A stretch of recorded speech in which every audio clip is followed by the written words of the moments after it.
Que bom, né? Estarmos na casa do Senhor.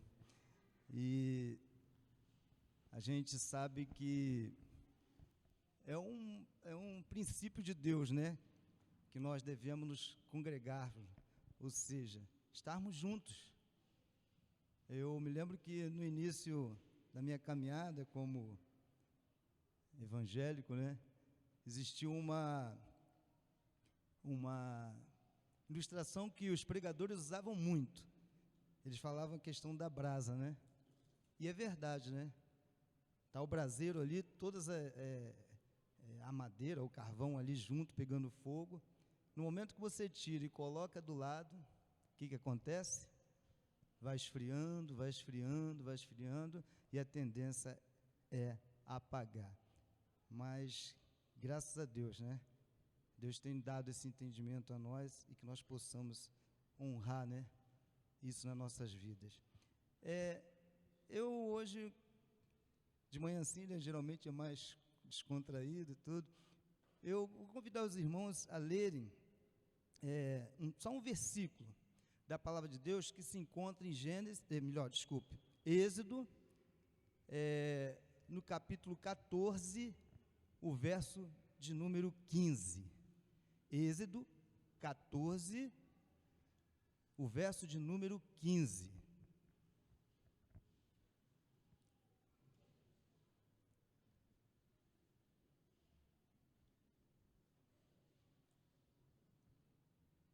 Êxodo, capítulo 14, verso 15. Apenas esse versículo que diz o seguinte: disse o Senhor a Moisés: por que clamas a mim? Dize aos filhos de Israel que marchem. Amém? Vamos repetir esse finalzinho, todos juntos? Dize aos filhos de Israel que marchem. Amém?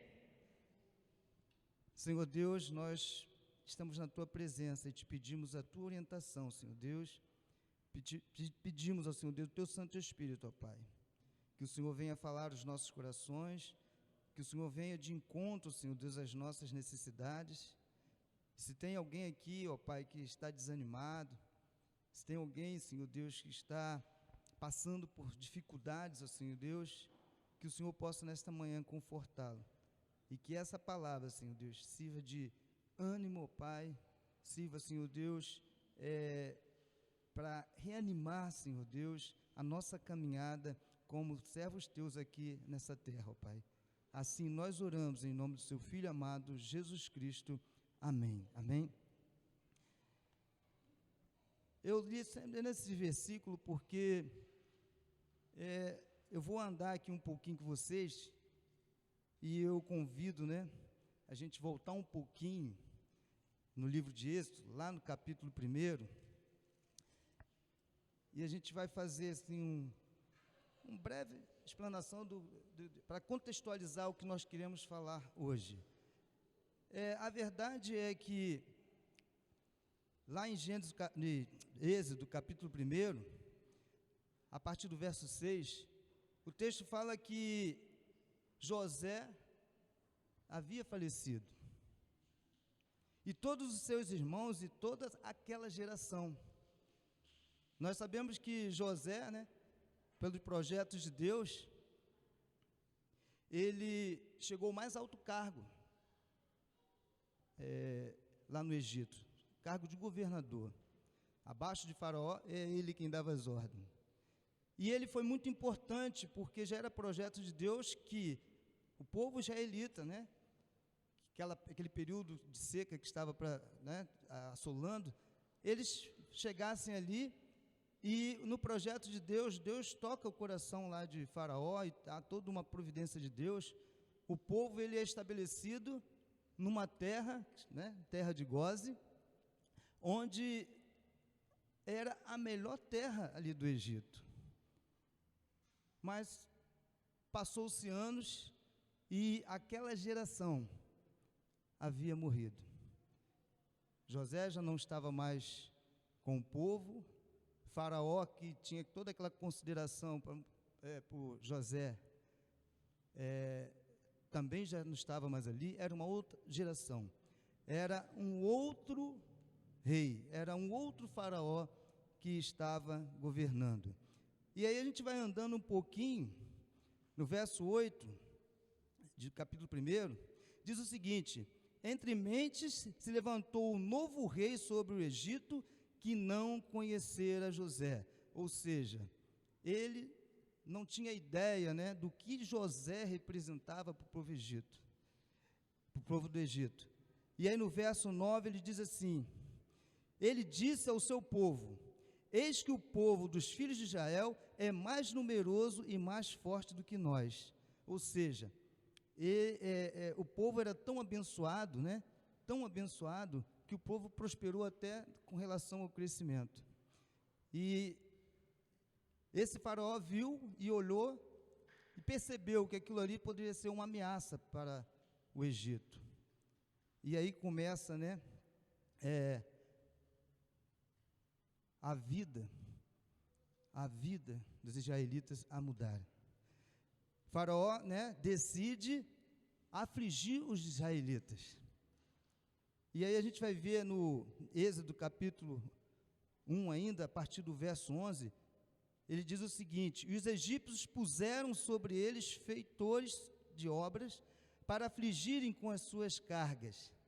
E os israelitas edificaram a Faraó as cidades celeiros, Pitom e Ramassés. Mas quanto mais afligiam, tanto mais se multiplicavam e tanto mais se espalhavam, de maneira que se inquietavam por causa dos filhos de Israel. Então, o povo estava sob opressão de Faraó. E aí o que acontece? Faraó faz nova investida, nova tentativa.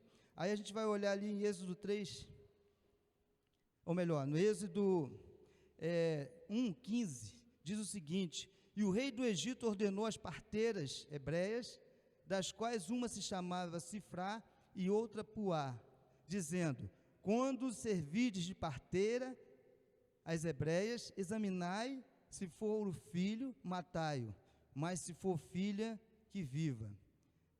Verso 17: as parteiras, porém, temeram a Deus e não fizeram como lhes ordenara o rei do Egito, antes deixaram viver os meninos. No verso 20 diz: e Deus fez bem as parteiras, e o povo aumentou e se tornou muito forte. E aí vai acontecendo os fatos, né? O povo cada vez mais sendo afligido, e aí chega um momento em que o povo, no capítulo 3, no momento já de limite, diz assim, no verso 3, a partir do 7 até o 9: disse ainda o Senhor: certamente vi a aflição do meu povo, que está no Egito, e ouvi o seu clamor por causa dos seus exaustores. Conheço-lhes o sofrimento.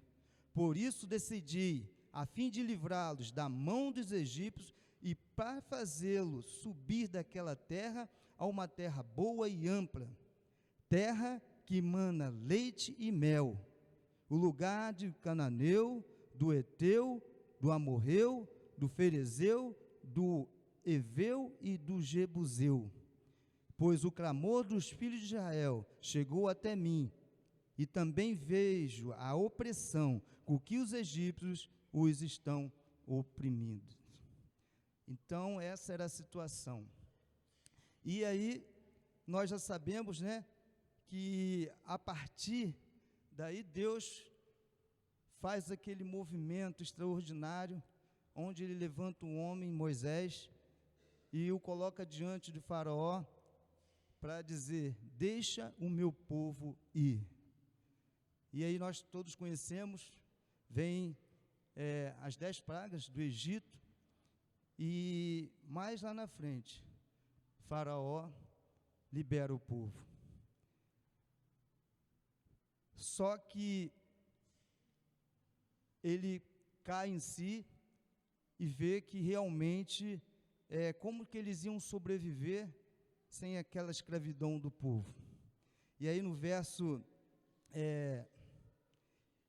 14, no capítulo 14, mais lá na frente, né, a partir do verso 10 até o 12, diz o seguinte: e chegando o faraó aos filhos de Israel, levantaram os olhos, e eis que os egípcios vinham atrás deles, e temeram muito. Então os filhos de Israel clamaram ao Senhor. Disseram a Moisés: será por não haver sepulcro no Egito, que nos tiraste de lá, para que morramos neste deserto?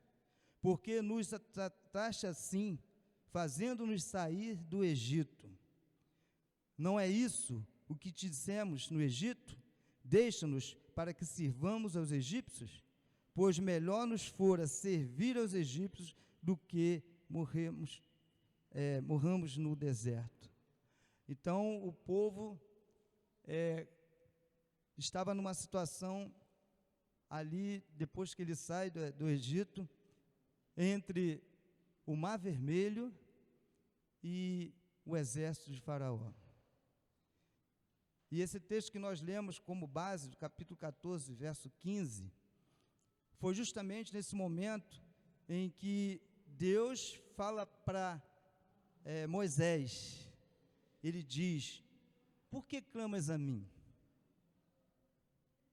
Dize aos filhos de Israel que marchem. Eu fiz esse pequeno e rápido comentário sobre esse texto para contextualizar o que nós queremos falar hoje, nesta manhã. Talvez a sua caminhada aqui nessa terra está sendo difícil, mas Deus, Ele nos mostra e nos diz que a nossa postura é: marche, siga em frente, avance, não olhe para trás, para o Egito, mas olhe para aquilo que eu tenho proposto para vocês, uma terra onde emana, né, leite e mel, onde as ruas, né, onde a gente vai poder viver em tranquilidade, aquilo que eu prometi a Abraão, aquilo que eu prometi a Isaac e Jacó. E talvez a nossa luta aqui na terra, nós estamos deixando-se consumidos, porque muitas das vezes o mesmo sentimento que estava sobre o povo na saída lá do Egito, em direção a Canaã, seja o mesmo sentimento que tem nos abatido em função às nossas dificuldades. Eu gostaria de fazer uma analogia do relato bíblico com a nossa realidade.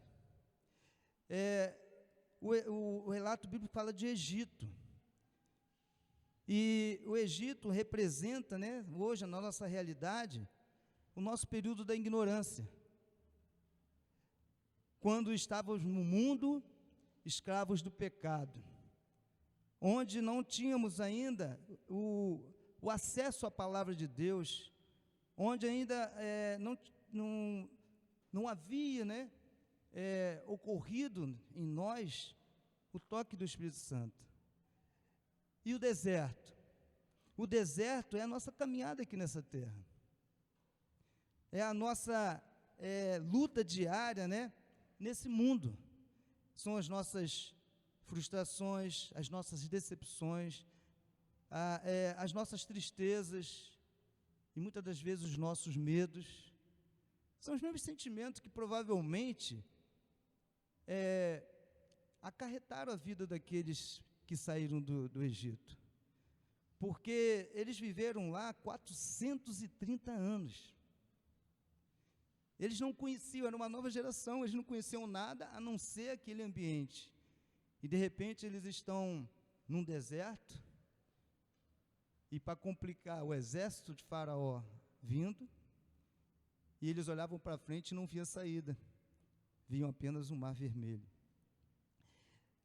Faraó, na verdade, né, representa o inimigo das nossas almas. A Bíblia fala que o diabo está ao derredor, rugindo como leão, buscando a quem possa tragar. E não é verdade? Abre brecha para você ver se Faraó não se apresenta na sua vida para destruir a sua vida. E para finalizar, essa analogia, Canaã. Canaã, terra prometida, Jerusalém celestial para nós, onde iremos reinar com o Senhor. Amém? Enquanto eu estava preparando essa palavra, eu me lembrei de um livro muito famoso. Esse livro é um dos clássicos, da literatura cristã. Ele foi escrito mais ou menos lá no século 17, O Peregrino.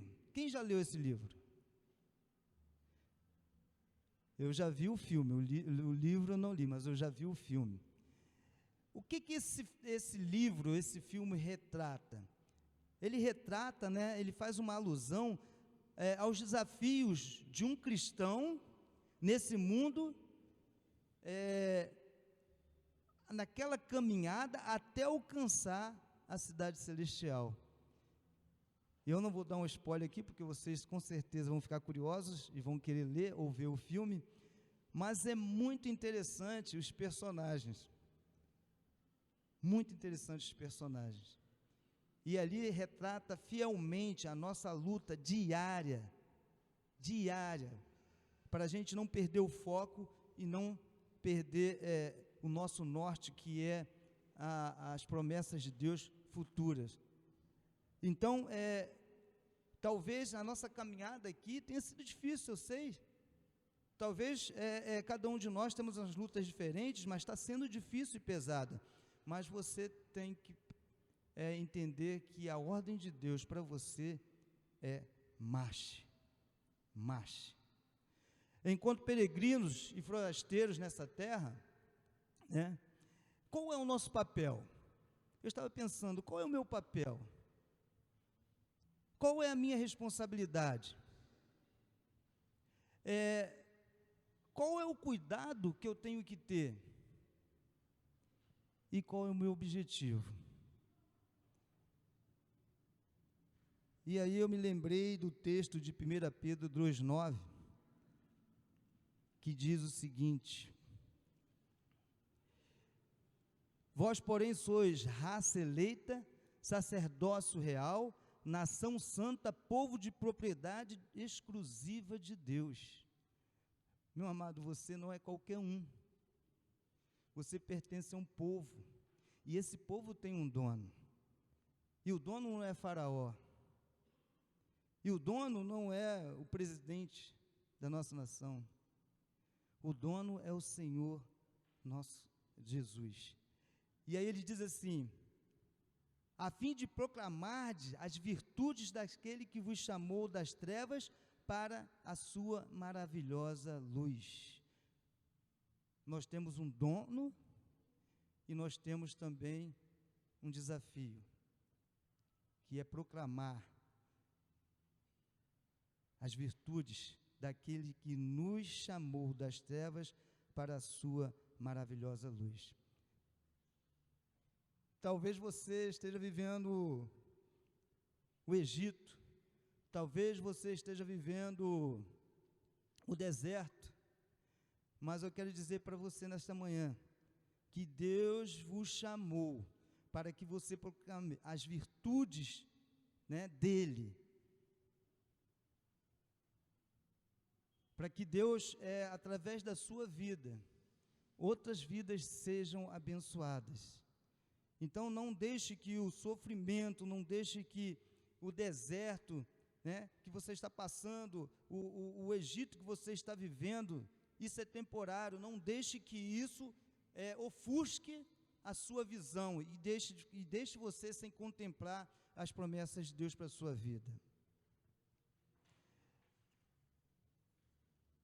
Eu gostaria aqui de ter uma participação, convidar 3 irmãos rapidamente para a gente, se ninguém se apresentar, eu vou nomear, Arthur,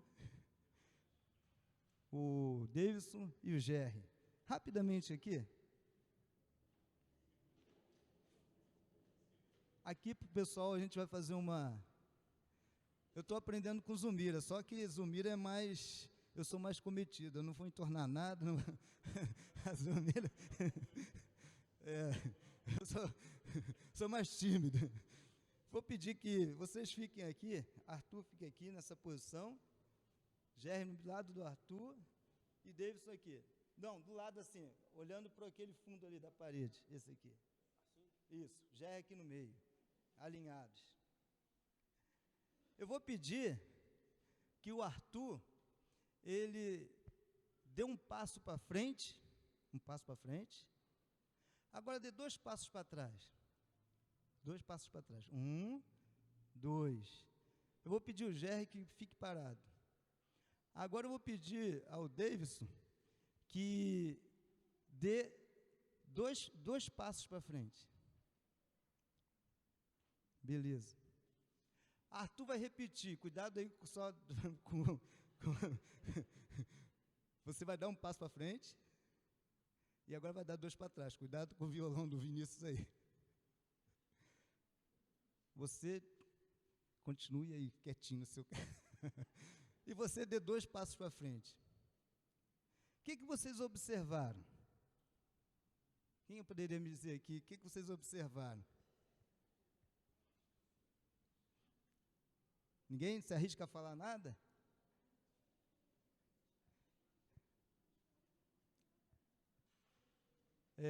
Ninguém se arrisca?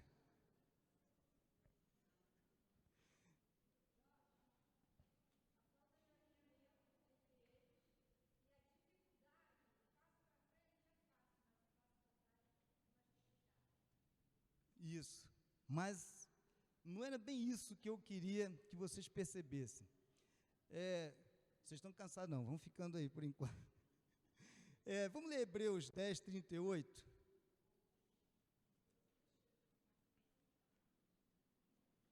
Hebreus 10, 38 e 39. Depois vamos ler 12, 1. Sabe o que está escrito lá em Hebreus?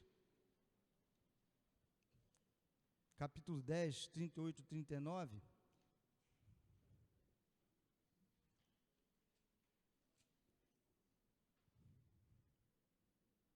Diz o seguinte: todavia o meu justo viverá pela fé, e se retroceder, ele não se compraz a minha alma, e nele não se compraz a minha alma. Nós, porém, não somos dos que retrocedem para a perdição, somos, entretanto, de fé para a conservação da alma. Meu amado, Deus não nos chamou para nós retrocedermos, mas que fôssemos de fé em fé, caminhando para frente, independente da opressão, independente da luta, independente da dificuldade. O propósito de Deus é que nós venhamos sempre caminhar para frente e não retroceder. E o que a gente observou com o povo no deserto? Em vários momentos da dificuldade, eles começaram a murmurar e a querer retroceder. E o pior, sentir saudade do tempo do Egito. Eu quero dizer para você, obrigado, nossos irmãos, então que vocês entenderam, Deus não quer que a gente retroceda, Ele quer que a gente ande para frente. E aí eu pergunto, você tem se identificado com qual personagem aqui? Você é daquele que está parado? Você é daquele que dá um passo para frente, mas recua 2? Ou você é aquele que está sempre andando para frente? Medite sobre isso. Medite sobre isso. Será que nós somos aqueles que avançam ou daqueles que retrocedem? Aí no capítulo 12 de Hebreus, no verso 1, diz o seguinte: portanto, também nós, visto que temos a rodear-nos tão grande nuvem de testemunhas, desembaraçando-nos de todo o peso e do pecado que eternamente nos assedia. Corramos com perseverança a carreira que está proposta. E qual é essa carreira? Qual é essa carreira? É alcançarmos nosso alvo, o nosso objetivo, que é morarmos, reinarmos com o Senhor na Nova Jerusalém. Amém? E nessa caminhada, nós temos responsabilidade, nós temos o nosso papel. Que papel é esse? O papel que nós fomos chamados para fazer a diferença. Você tem feito a diferença? Eu me lembro que uma vez, na outra empresa que eu trabalhava, todo dia 15 era dia de pagamento. E naquela época não tinha essa facilidade de cartão, né, de você sacar dinheiro em qualquer lugar. Então a gente ia sempre ali na pracinha de Rocha Miranda, ia no Bradesco e depois a gente ia almoçar juntos. E uma vez o Manel, né, que ele era do lado do controle de qualidade, virou para mim e falou assim, porque eles xingavam, ele falou assim, Jorge, por que você anda com a gente? Aí eu fui e falei para eles, porque eu gosto de vocês. Independente, né, da posição de vocês, muita coisa que vocês fazem eu não vou fazer, né, mas eu gosto de vocês. E o nosso papel é esse. É a gente amar aquelas pessoas que, para nós, parecem horríveis. Mas a gente está sempre ali, fazendo a diferença na vida deles. E o que a palavra de Deus nos mostra, que nós fomos chamados para fazer a diferença. Lá em Mateus 5:13 e 5:16, se você quiser acompanhar, Mateus capítulo 5, verso 13 e depois o verso 16, diz o seguinte, vós sois o sal da terra, ora se o sal vier a ser insípido, como lhe restaurar o sabor? Para nada mais presta, senão para lançar do fora, ser pisado pelos homens. No verso 14 diz o seguinte, vós sois a luz do mundo, não pode esconder a cidade edificada sobre um monte. Então, meu amado, nessa luta constante, diária, nós não podemos perder o nosso foco. Nós somos peregrinos e forasteiros nessa terra. E nós temos um propósito. E esse versículo ele é bem ilustrativo. Somos chamados para fazer diferença. O mundo aí fora, ele é sem graça. O diabo, ele vendeu a mentira de que o mundo é bom, as coisas, os prazeres, as coisas do mundo são boas, mas nós sabemos que é tudo ilusão. E se nós não formos sal, promovermos sabor para a vida dessas pessoas, se nós não formos luz para levar essas pessoas a Jesus, nós não vamos estar fazendo o propósito. Nossa responsabilidade, né, além desse propósito, é servir ao reino, é serviço. Romanos 14:17 diz o seguinte,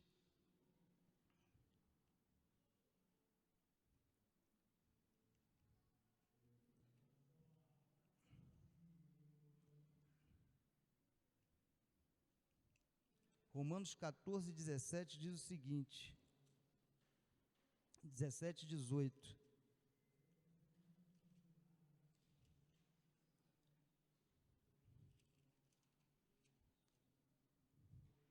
Porque o reino de Deus, ele não é comida nem bebida, mas justiça e paz, alegria no Espírito Santo. Aquele que deste modo serve a Cristo é agradável a Deus e provado pelos homens.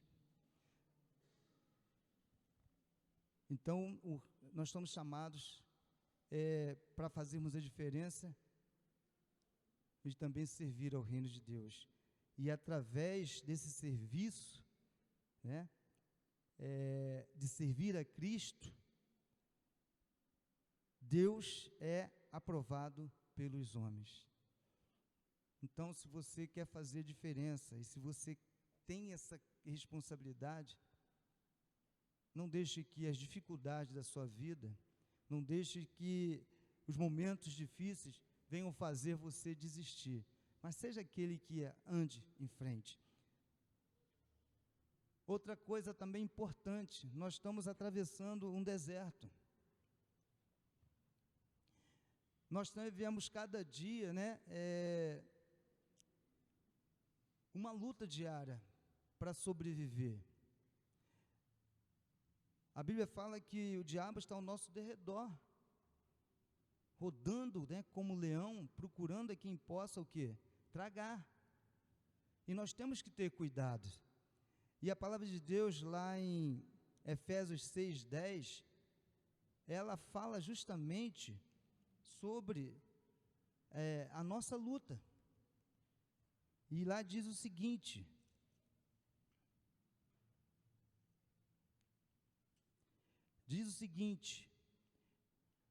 Efésios 6:10, quanto a mais sede fortalecidos no Senhor e na força do seu poder, revestivos de toda a armadura de Deus, para poderes ficar firmes contra as ciladas do diabo. Porque a nossa luta não é contra sangue e a carne, e sim contra os principados e potestades, contra os dominadores deste mundo tenebroso, contra as forças espirituais do mal nas regiões celestiais. Então nós temos um papel, nós temos uma responsabilidade, nós fomos chamados para servir, mas nós também temos que ter cuidado. Talvez em sua caminhada tem sido difícil. Vocês lembram lá no texto que durante o dia Deus colocava uma nuvem para que a caminhada do povo no deserto fosse mais branda, mais suave, por causa do calor do deserto? E lembra que durante a noite Deus levantava uma coluna de fogo para aquecer o povo no deserto, porque nós sabemos que a queda de temperatura no deserto é muito brusca à noite. Para proteger o povo durante a travessia. E, meu amado, é isso que Deus está fazendo conosco na nossa caminhada com os peregrinos nessa terra. Eu sei que a luta está difícil, talvez você tenha até voltado um pouco atrás, mas a palavra nessa manhã é para te confrontar e dizer que marche independente da dificuldade. E eu quero dizer que Deus, durante a sua travessia aqui nessa terra, Ele vai mandar uma nuvem para aliviar a dor do seu deserto, da sua dificuldade, né, da sua luta. E ao mesmo tempo, Ele não vai te deixar só durante a noite, nos momentos tristes, nos momentos difíceis, quando você estiver querendo desistir. Não desista. Ele enviará uma coluna de fogo para te aquecer e te proteger. Porque se você não pensar assim, se você não tiver fé e não confiar nas promessas de Deus, você vai ser como o povo. Uma geração saiu e outra geração não chegou. A palavra de Deus diz que o povo era um povo de dura cerviz, de coração duro, de mente que não estava preparada para modificação. E nós não podemos ser assim, sermos como aquele povo que viu a glória de Deus de várias formas, a manifestação do sobrenatural de Deus, mas pereceram no deserto. Por quê? Porque perderam o foco, perderam o alvo. Durante a peregrinação deles no deserto, o que eles pensavam não era a provisão de Deus, não era a proteção de Deus, o livramento de Deus, mas eles retrocediam, queriam voltar para o Egito. Qual é o melhor? Você no Egito sem Deus ou no deserto com Deus? Qual é melhor? Você no mar revolto, no barquinho com Jesus ou na praia sem Jesus? Eu prefiro o deserto com Jesus, com Deus, e o barquinho no meio do mar revolto com Jesus.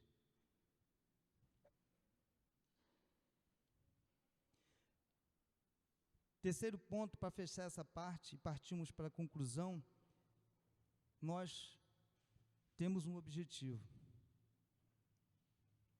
Eu falei aqui que Deus nos chamou para fazermos a diferença, que Deus nos chamou para servirmos no seu reino, que Deus, Ele tem cuidado de nós, e que durante essa travessia nós também temos que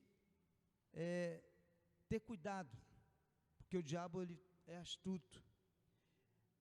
Mas em 2 Timóteo capítulo 2, 34, ou melhor, 3 e 4, diz o seguinte: e o que de minha parte ouviste através de muitas testemunhas, isso mesmo transmite a homens fiéis e também idôneos para instruir-vos a outros. Participa dos meus sofrimentos como bom soldado de Cristo Jesus. Nenhum soldado em serviço se envolve em negócio desta vida, porque o seu objetivo é satisfazer aquele que o arregimentou. Qual tem sido o seu objetivo nessa caminhada?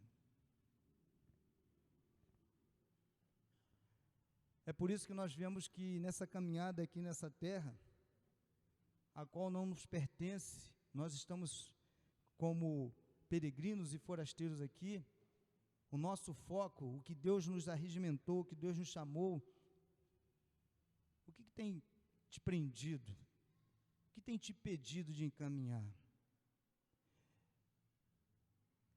Esse dia eu estava meditando sobre fé, a gente estava a ministrar para a escola dominical, e eu falei assim, para aquelas pessoas que estavam ali, que para mim, sabe, uma pessoa que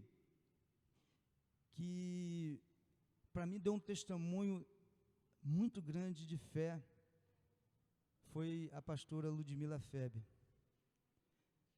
Ela lutou contra o câncer até o fim, mas você não via ela em nenhum momento abatida, nenhum momento resmungando, reclamando, nenhum momento querendo desistir, mas até o final ela proclamou o reino de Deus, através do dom que o Senhor deu a ela, que foi da música, de cantar. E isso traz uma lição para nós, que se você pensa que nessa caminhada você vai ter moleza, você não vai ter, porque nós estamos numa terra estranha, e a gente sabe quem domina essa terra. Quem domina essa terra é Faraó. E Deus tem uma proposta para você nessa manhã, e a proposta é que marche. A proposta é que marche. Para concluir, eu falei que nós somos peregrinos nessa terra, forasteiros. Vocês sabem qual é a diferença entre peregrino e forasteiro para andarilho? Andarilho é aquele cara que sai pelo mundo igual uma folha levada pelo vento. Anda, anda, anda e não chega a lugar nenhum, se perde e daqui a pouco ele volta, e mesmo caminho, ou seja, não tem foco, não tem objetivo, não tem direção. Agora, o peregrino, o forasteiro, é aquele que sai com um alvo, que sai com um objetivo. E eu faço uma pergunta nessa manhã para vocês. Vocês têm sido andarilhos ou têm sido peregrinos. Eu me perguntei isso, porque às vezes nós nos prendemos às coisas desse mundo e esquecemos o nosso objetivo, o nosso alvo. O nosso alvo é Cristo. A gente vai cantar no final uma música que fala sobre isso. Então, o nosso alvo é Cristo.